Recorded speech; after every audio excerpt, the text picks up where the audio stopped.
On symbolise la mort de la profession. Hein, comme je vous ai dit, depuis 2001, aucune embauche chez les pompiers. On symbolise...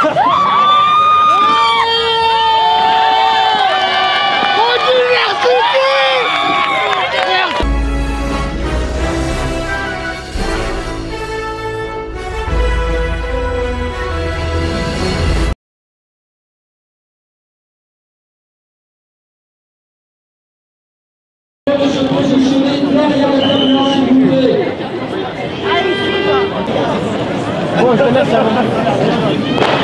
Oh putain, il y a même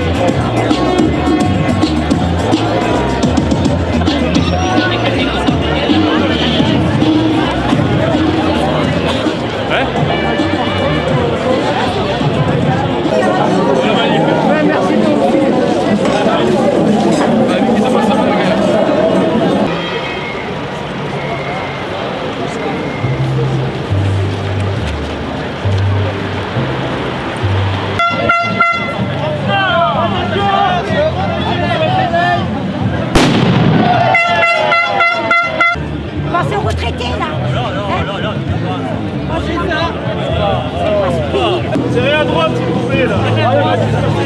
Vas-y, allez.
Allez, Marc.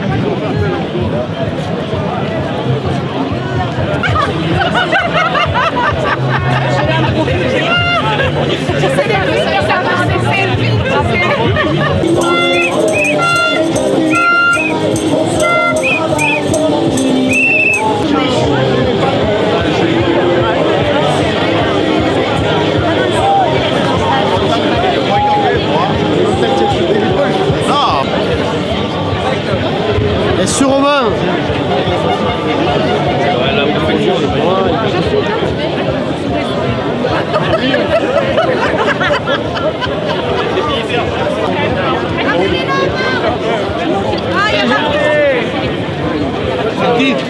C'est qui? Il faut bien marquer, on veut pas qu'il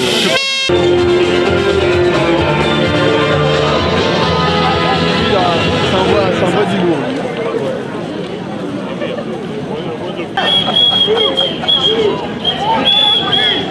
C'est ce film là. Macron et Saguenon, tu nous suces tout notre pognon. Macron et Saguenon, tu nous suces tout notre pognon.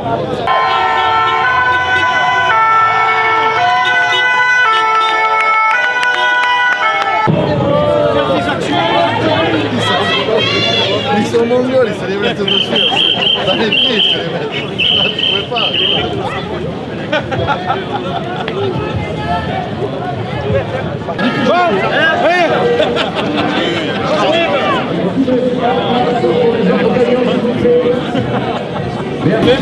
Oui, bonjour, donc les sapeurs-pompiers aujourd'hui sont dans la rue pour le mouvement national, hein, donc on est solidaire avec le mouvement de retraite.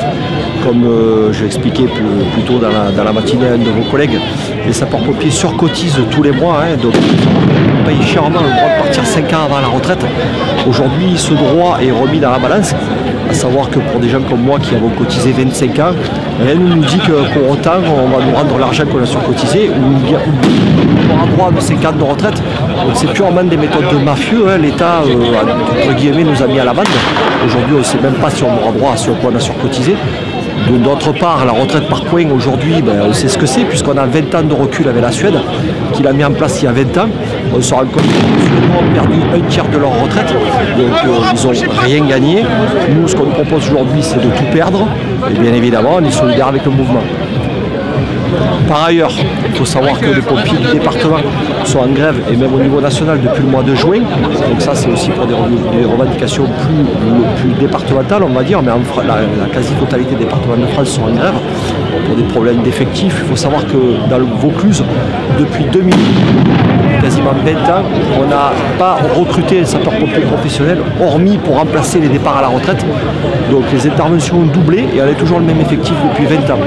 Donc bien évidemment, ça met en péril la population, la qualité des secours et tout ce qui s'ensuit. Donc nous aujourd'hui, il ne faut pas rêver, si on est pompiers, on y vient quand même pour l'amour du maillot et par vocation. On ne peut pas laisser faire des choses comme ça. Alors certes, le nerf de la guerre, ça reste l'argent, mais à un moment donné, un sapeur-pompier, ça ne coûte pas plus cher que ça non plus, et les gens en ont besoin tous les jours. Donc il faut savoir ce qu'on veut, il faut savoir que nos politiques nous prennent pour des abrutis, il n'y a pas d'autre mot. Voilà pourquoi on est là aujourd'hui.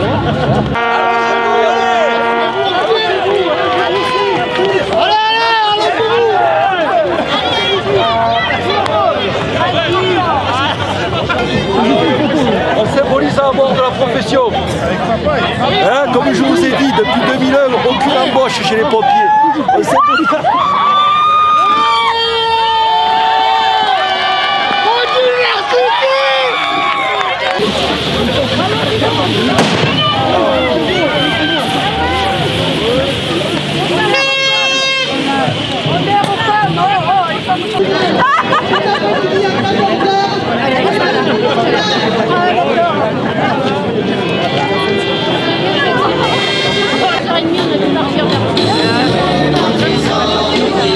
Les camarades de l'UNEF et de l'UNL aussi.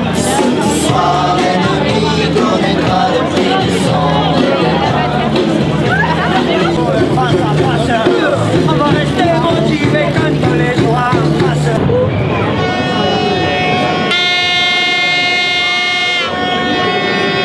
Alors je suis enseignante au lycée René Char à Avignon et aujourd'hui je suis dans la rue parce qu'on en a tous ras-le-bol. Ras-le-bol de ces réformes qui nous écrasent, ras-le-bol de toutes les charges qu'on nous demande en plus encore et encore et encore. On est fatigué, on en a marre, on ne nous écoute pas, nous ne sommes pas des privilégiés, on en a assez. Stop, stop, la coupe est pleine, stop. J'en ai une vieille.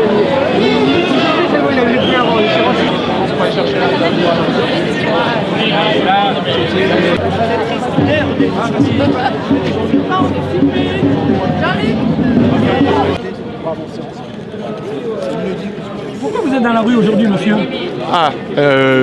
Pour défendre le système des retraites par répartition, empêcher que ceux qui permettent un système de solidarité, en particulier les hauts salaires, soient poussés vers la capitalisation et que, in fine, ce soit le développement du marché qui remplace la solidarité nationale et surtout la solidarité entre salariés.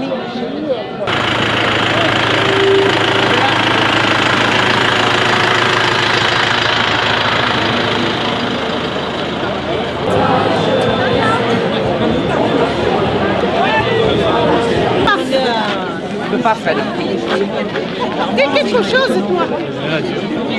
Dis quelque chose. Ah bah Macron! Bonjour, je m'appelle Aurore, je suis étudiante, mais aujourd'hui je parle en tant que citoyenne.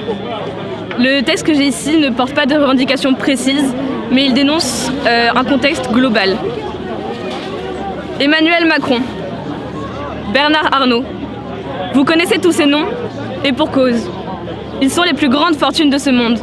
Ils sont la personnification des inégalités grandissantes d'une société.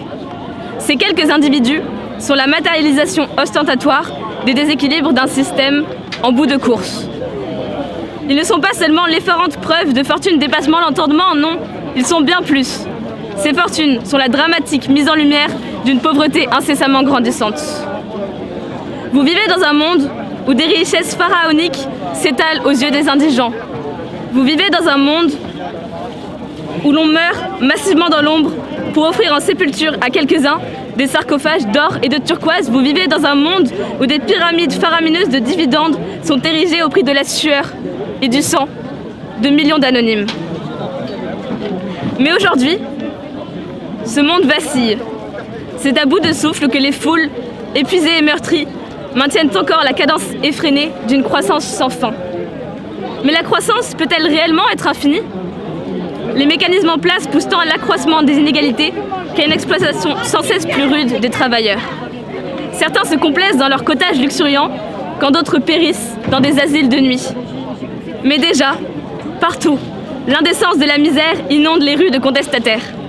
De ce que l'on a appelé printemps arabe à ce que l'on nomme aujourd'hui gilets jaunes, c'est sur l'ensemble du globe que déferle cette vague de révolte.